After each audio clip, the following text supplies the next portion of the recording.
now like to introduce our next speakers. We have Holly Bushart, who is the Director of APPs with Tennessee Oncology, as well as Mary Darden, who's also a nurse practitioner for Tennessee Oncology. And they're going to present on implementing a survivorship program into your practice.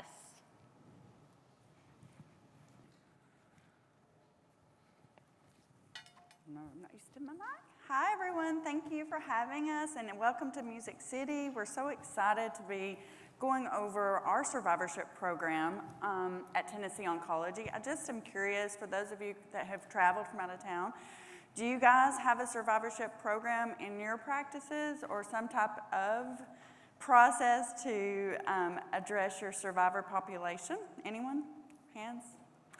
Yay, a few of you. Okay, great. Well, hopefully you guys can take some of this back with you and learn something today from our process that we went through for several years to get where we are today. All right, so first of all, we're just going to go through some objectives that we are going to cover today in our presentation. Obviously, there's a lot of challenges when you're trying to address survivorship in clinic and with your patients. So we're going to go through those challenges with you. We're going to explain the benefits of survivorship care. Identify patients can be difficult that we found throughout our process. So we're going to go through that with you, as well as what does a survivorship visit look like? It's not just a care plan, it is a meaningful visit, and explore the development of the care plan that we developed in the ONCO-EMR, which I'm hoping most of you are familiar with that. And then, of course, at the end, we'll just explain how other OneOncology practices can succeed as well. So from a national level, we looked at the challenges to provide survivorship care, and that's what the first few bullet points are. 4.8% of the US population is considered a cancer survivor, so that's more than 15 million. By 2026, the number of cancer survivors is estimated to increase by 31%. This is, and it's a good thing, right?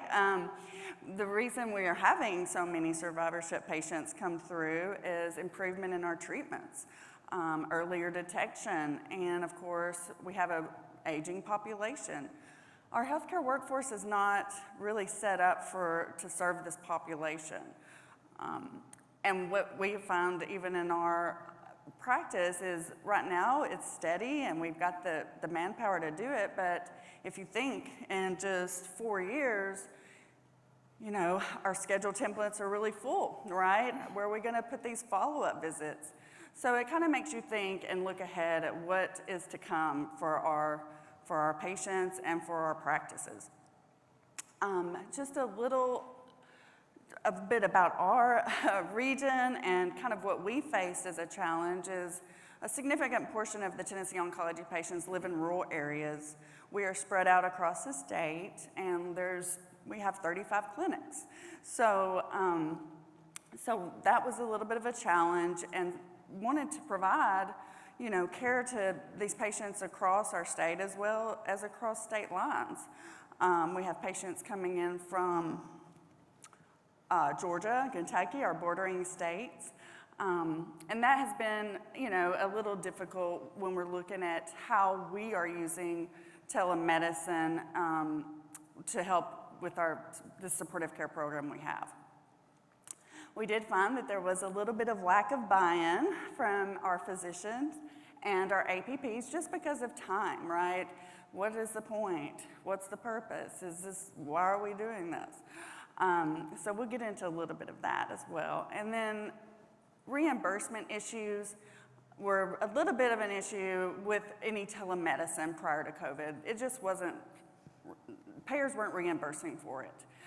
So these patients were seen in clinic. They were coming in for an extra visit, which they really didn't want to do. After they did, they understood why it was a good, important thing to go over, but still, we got a little pushback in the beginning. So some key quality organizations that really focused on survivorship is what really got our program started. But going back into early as 2005, the Institute of Medicine, created this landmark report from patient to cancer survivor. It provided 10 recommendations for survivorship care, and that was kind of the beginning of this, this thought of we've got to really address these needs of these patients who have finished all their treatments and they're, as Dr. Jackson was saying earlier, we have to address it. We have to address it. They're going to have long-term issues. The COC in 2012 updated their standards for accreditation and the development and distribution of survivorship care plans to be phased in at 2015. And this is kind of where we started in, right? 2015 is when our hospitals came to us and said, we have to give care plans, and Tennessee Oncology has all of our patients, so you can give them the care plans. So that's how this started, really. And we are also we have COPE certification. This included chemotherapy treatment summaries to be distributed to patients and providers, core measures for certifications, right? So we definitely had a lot of different metrics we were hitting anyway, and so it just made sense to let's build this survivorship program. We entered into the oncology care model, and also survivorship was a key metric, and the IOM care management plan, which really launched us into a really robust program, right? So we're just wanted to kind of go over a few. I know that most of you are clinicians, and we're not going to define what a survivorship is or, really harp on why we think this is important. As oncology APPs, I think we all know why this is important, but what we've learned through our process from our patients, and just a lot of research and really just journal reviews, all the things. When we started this program, everyone got at the NCCN survivorship 55-page guidelines. So that's really where we built from. When we built in, and this really is kind of what we see as the things, what you're going to see on this slide, is the things we go through in the visits with the patients, things we're going to talk about. But our patients really get a sense of completion after treatment when we're going through, like, congratulations, you're a survivor. We're going to talk about things that you can do to prevent recurrence. We're going to go over all the follow-up recommendations based on NCCN guidelines. Signs and symptoms of recurrence is also important for patients to really understand what to look for when to call their oncology provider. Promotion of health and wellness. When after cancer treatment and they're feeling so worn down, really emphasizing the importance of nutrition and exercise and just being a little bit healthier in this next phase of their life. With the discussion of the late-term side effects that we see, radiation treatments, surgeries, they're going to have some long-term effects, and we go over those of what they may experience, how they manage those. We'd also, during our visits, refer our patients out to additional resources, additional supportive care services. We have our psychologists here today, so we refer them if they need them. Palliative care, integrative oncology, as well as throughout the community. Lymphedema therapy is huge. I refer a lot of patients out for that. That they, it really doesn't even start seeing it until after they're already out of treatment. And then, of course, we also share some awesome survivorship resources with them. And links to websites. We have a booklet we give them from the National Cancer Institute that we're going to show you as well. So that's the value, right? We think it's super important in our practice, and this was a long time coming. So the development of this program was a rocky start. So in 2015, the hospitals were like, we need care plans, can you guys do them? So we were kind of just, gathering what we could, trying to make our way through this initiative that they had, but it really helped us really get familiar with what is important, what do we need. So at first we were using a navigating cancer platform to do our care plans. We had to manually enter everything in. We had to type everything that was recommended for this patient. It was very labor intensive, very, very onerous, and we just decided this is not gonna work. It took about 45 minutes to do a survivorship care plan at that time. And at that time, our APPs were actually, we were kind of, I guess, tagged to be the people, right? So it was a great gift given to us, I guess you could say. I don't know. We had to actually identify patients using a cancer registry database. The hospitals would send us the cancer registry. We would see which patients were ours, and it was just a lot. So therefore, we got, thank goodness, ONCO-EMR in around 2017, and we made some positive changes with that. So we did start a survivorship telemedicine pilot in 2017. We were able to pull.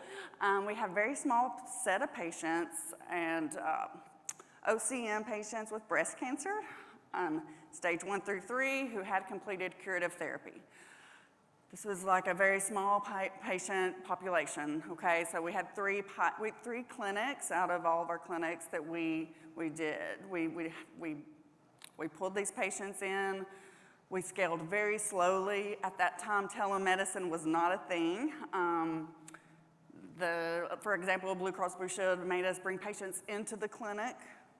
When I had a nurse practitioner in Nashville, they would bring the patient into the clinic about 2 hours away at a rural clinic, and they would do their telemedicine visit that way.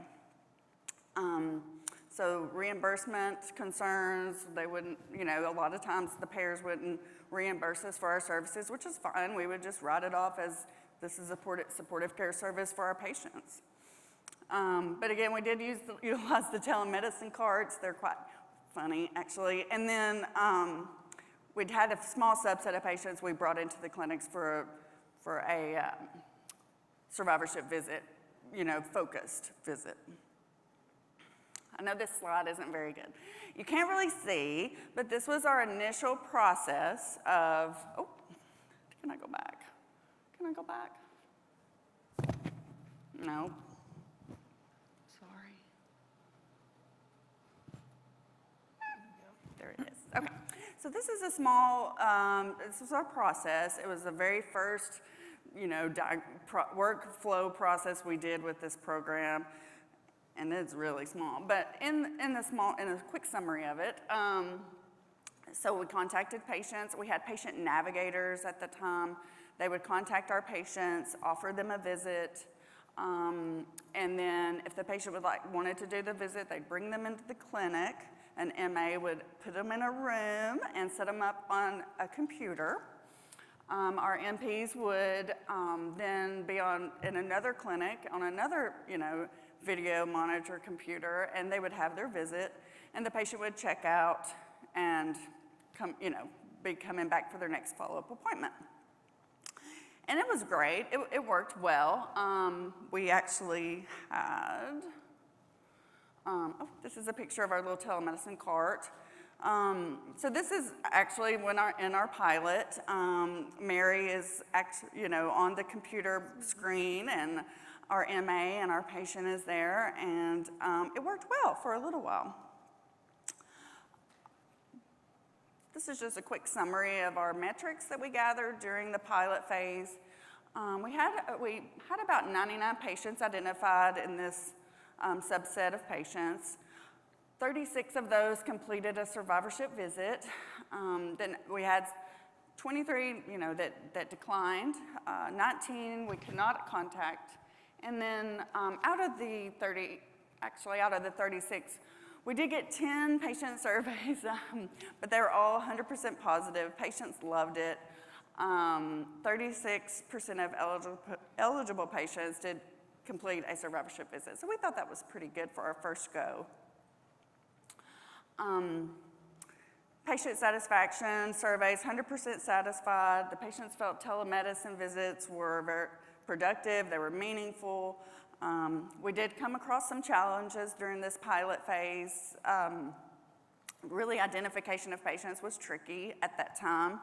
We were running tons of reports, a lot of manual, chart reviews, and then scheduling and follow-up was also required a lot of people. We had the schedulers, people, our MPs at another clinic, MAs, and it was a lot of moving parts. We learned a lot from it, actually. Lack of staff support, or lack of support staff, sorry. Our staff was very supportive, but we didn't have enough bandwidth, actually, to really get the ball rolling. And then why was the patients not really wanting to do it? What was the what was that challenge of patient participation? Well, we definitely tweaked some things.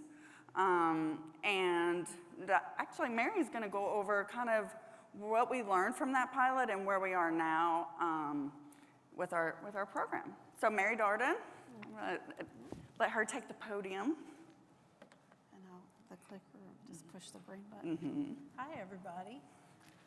I'm Mary Darden, and I've been working with this survivorship program really since its inception, and initially working with telemedicine via the cart, which was pretty cumbersome, but it was a way that we were able to really provide the survivorship care to people beyond just a follow-up visit. So, that kind of got our feet wet. But, I'm going to talk now about what we've learned, and what I hope that we can do is provide some guidance for those practices that are struggling with their survivorship programs, so that, we can show you what we've done and how we've been able to create some efficiencies along the way that have made it much easier to give this care, which is so important to the patients. So in 2019, we decided to hire a coordinator, and this was huge for our survivorship program. So our coordinator is an APP, and she was from a women's health background. She was just, her role was instrumental in getting this off the ground. COVID-19 actually provided us an opportunity to really utilize telemedicine in a way that we'd never done before. So where we had been having to bring patients into the clinic to be seen using the telemedicine cart, all of a sudden we were able to see patients from their homes. So that made a big difference. And it also, insurance companies also started to reimburse us for those visits. And we weren't sure how long that would last, but what we were able to prove is that this was a great way to give care and to give it to a lot of patients. And I'm sure that led to it becoming something that was sustainable and that they're still doing today. In October of 2020, we were able to provide survivorship care to all of Middle Tennessee, and shortly after that, East Tennessee. So survivorship care became something that was pretty much the norm, or it was at least available for our patients. We did develop some education, and we use a platform called HealthStream. I don't know if other practices use HealthStream, but we were able to provide that education to APPs and to staff. And the reason that's important is that it really helped us to encourage the APPs to support what we were doing and really get some buy-in from them.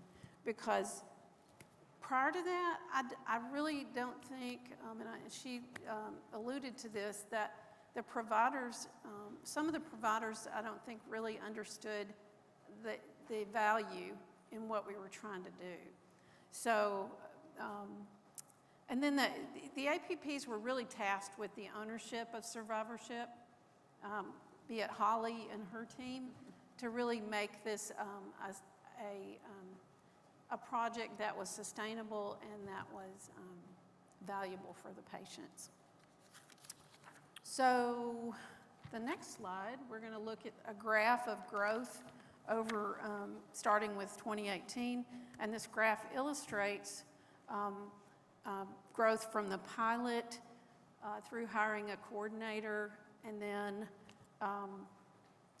with COVID, and I'll go over a few of those those data points with you, and then the implementation of telemedicine.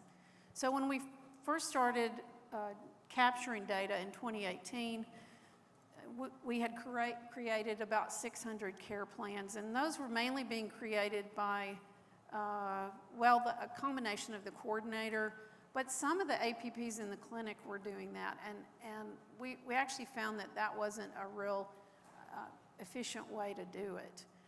Of those care plans, 350 were distributed, and very few were done via the APP designated visit. But as you can see, as time goes on, I'm not going to go through all this, but by 2021, we had actually created 1,300 care plans, which was a big jump over just 3 years. We'd also distributed over 900, and the APP team had done at least 300 in-person or telemedicine visits, which are, well, I'll go into what those visits look like in a few minutes so you can understand what the patient gets during that visit. So here are some lessons that we learned along the way, and I think these are important to note, because I think this will help you guys that don't have a robust survivorship clinic but use ONCO-EMR to help you identify patients and then make this program more efficient. So first, the survivorship activity was a big thing. So we all know what flow sheets are in the treatment plan. So what we did is we worked with Flatiron and had these survivorship activities inserted into the flow sheet at the end of adjuvant treatment, as well as on patients that were on AIs or patients that are in follow-up. And what this allowed us to do was run reports and look for these survivorship activities. So any patient that showed up on a report would then be someone we could identify and look to see if they were appropriate for a care plan. We also realized that we really couldn't depend on the providers to refer patients to us as much as we had hoped that would be the case. We just really realized that was not going to be, not that we can't encourage that, but it just really wasn't, and we couldn't depend on that. So, and it didn't stop us from trying to educate, as you know we did with HealthStream. So we did go about educating at least the APPs and the nurse navigators to say, when the patient finished treatment, okay, this person needs a survivorship visit, and then would either task us or put in a survivorship activity at the end of treatment. And then, as I said, the monthly reports were something that our coordinator utilized to really keep track and to start identifying and calling these patients. So here we're going to talk about the process, and we'll kind of walk through the process to actually get a patient scheduled for a visit. And I know this is kind of nuts and bolts, but we kind of felt like this was something that might be helpful to you all in the one practices. And so hopefully it's not too elementary. You know, we're just kind of going through the process of how we built this program, and hopefully you can take some pearls home. So once the survivorship activities were identified, our coordinator took the report, looked through it, and then, you know, there's actually a chart review that had to happen, but that's why the coordinator is important. She's got time to do that. So she'd identify a patient, you know, whether the patient was appropriate for a survivorship visit, but as we know, some Some patients recur. Some patients don't stop treatment at the time we think they're going to stop, or they've missed treatments, and so she would identify those patients that were appropriate, and then would create a survivorship care plan for that patient. So depending on, when she called the patient, depending on what the patient preferred, she would offer them a visit with one of our 3 designated APPs that do survivorship visits. And if they accepted, she'd send them, an email with a link for our telemedicine platform. We use Doxy.me, to be specific. And she'd also send them a copy of their care plan, as well as a booklet, which we'll show you in a few minutes, the one that we use. So if the patient didn't really want the visit, she would still make the care plan, but then she would task it to the primary APP that sees the patient on a regular basis.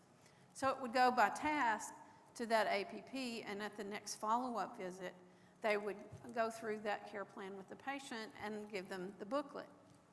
So if the patient declined the visit, we would still task the APP the care plan and say, please give this to the patient. And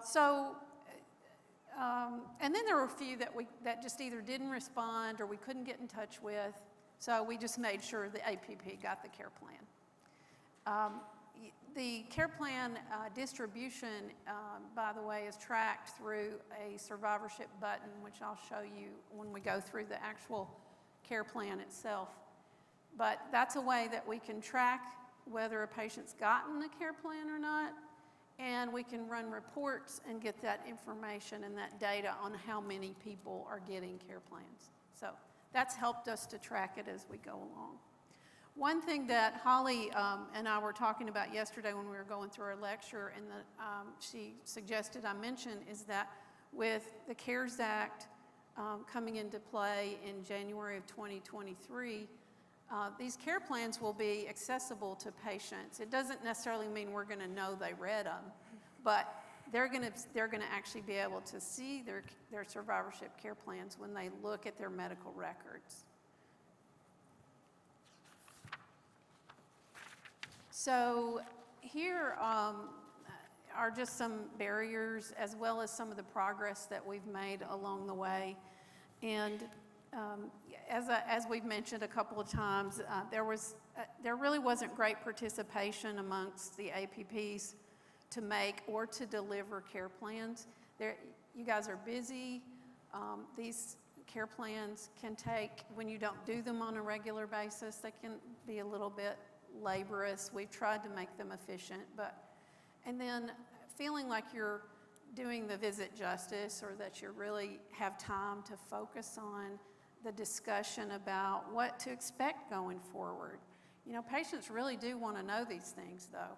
What to expect going forward? What kind of scans am I going to have? How often am I going to have a mammogram? What kind of things should I discuss with my doctor? How can I stay well and reduce my risk for recurrence? These are all things that patients want to know, but it's a long conversation to have. So there's also difficulty in tracking those care plans, and we did start to track whether someone accepted a care plan, accepted a visit, declined a visit, or were unable to contact. So we're able to follow those data points as well. But we've gotten improved participation from APPs through relying on the coordinator to get those plans to the field and to let them know that they're there and remind them to give them to the patient. We've also incentivized our nurse practitioners and Holly will talk about that a little bit more, but we've kind of put a little bit of extra incentive to get people involved. We created that radio button, which I think is really important in terms of capturing the data of how many are being given. And administration wants to know these things. So, and as survivorship becomes more and more important and patients expect it, it'll be really important to implement something similar in your practice.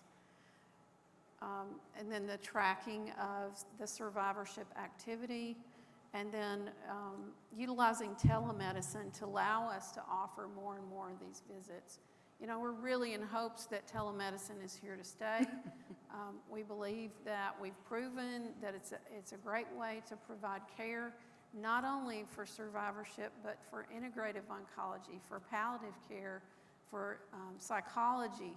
It's, it's a great way to help patients get the care they need in their home, to keep them from having to drive 2 hours to a clinic or however far they have to go, and still be reimbursed from our end based on time, which is a nice reimbursement. You know, it's not a whole lot different from what we would get seeing the patient in person. So this is what a survivorship care plan, a survivorship visit looks like. So we've currently got about 3 dedicated APPs. We've kind of waxed and waned, had a few more or less, who do the one-time consultative visits. And these typically last about an hour through telemedicine. We bill them based on time, and they are covered by insurance because we're all in network with, we're all at least APPs, and we're in network with all these insurance companies. So we use an NCI booklet, Facing Forward, Life After Cancer, and I've got a link for that. We put a link in our reference page so that if you're interested in looking at that booklet and utilizing it in your own practice, it's there. There is a cost for the books themselves, but we use the e-books as well. They are about 56 pages, so I always tell the patient, if you don't want to copy this book, the next time you're in the clinic, you can grab one, you know, so. And, you know, some people don't have printers either, so, and I don't know, I'm one of these people that needs, see, I've got my notes, you know, I need to have a little bit something in my hand. We also refer patients for community resources like cancer wellness programs, support groups. We're also involved with one of the hospital organizations here in Nashville that does a virtual support group, and which has been really helpful to get people to support groups, especially during COVID. And then the survivorship care plan is shared with not only the patient, but their multidisciplinary team, their PCP, and a lot of PCPs at some point will take over their survivorship care, so they really need to know what kind of cancer they had, how it was treated, who their providers are. So it's really important. And then the surgeon, radiation oncologist. So it's because some of these other clinics don't get around to making care plans. So if we've already done it, you know, they don't have to reinvent the wheel. So this, I wanted to go through building a care plan. And for some of you guys, this will be just like, oh my God. But for the people who actually do it, or the clinicians, you may find this interesting. So Flatiron developed our survivorship document, and you know, they asked us, you know, do you guys want help with this? And we're like, yeah, for sure. So, now there are really 2 different aspects of the care plan. The first one is just a basic care plan that does not include any physical exam or assessment and plan. It's basically just the information about the type of cancer, the treatment plan, the med-onc, the rad-onc, and then some NCCN guidelines. And that care plan is what's given to the providers in the clinic that they hand to the patient. They don't put any of that other information in. But when we're billing from a telemedicine platform, we've got to have the physical exam and the assessment and plan in order to get paid. I mean, that's a big part of it. So I'm going to show you aspects of both of these. So in what you're seeing here is you go to the documents page and you go to create new, And what you see here is the 7th iteration of our care plan, our survivorship care plan. And so let me go to the next page. How much time have I got? I gotta hurry up. So the next page shows a little bit more detail about the care plan, including that survivorship button I told you about, which is something that's toward the end, right after the assessment and plan, that can be clicked. And all this data is pulled from their medical record. You're not having to type this in. You're not having to enter any of this data. So what that's done is it's saved us a ton of time. I can do a care plan in 5 minutes now, where it was taking me 30 to 45, having to dig for radiation oncology records or, other, depending on how good the documentation is on the med-onc side is also, that it can take a little bit longer if they don't do a great job. But the survivorship button is a key piece and one that can help you track your information. So in this slide, this shows how it's important to get a consent and also document the time you've spent with the patient if you're the APP giving this hour-long visit. And then the macros are something we developed that I think would be helpful for you guys in the field in terms of efficiency. So with a macro, we developed one for each tumor type. And when you type in DOT, and we named it SERV, and then whatever the tumor type was, it populates the NCCN guidelines for that tumor type for survivorship, their survivorship guidelines. It's easy, it's so nice. So that's shaved off a huge amount of time as well. So this is the completed care plan. This is one that would be an APP-led visit via telemedicine. It's pretty comprehensive, and it includes the treatment summary. And then the assessment and plan is kind of a narrative note which outlines what was discussed during the visit, if there were any problems that came up, and what was done, as well as just to document that we talked to patients about signs and symptoms of recurrence and what to call us about. This is the booklet facing forward, and we find this really, we've used several different documents, but we really like this one, and we keep that handy in the clinic. They call Holly if they start to run out. That's one. Diane, well, yeah.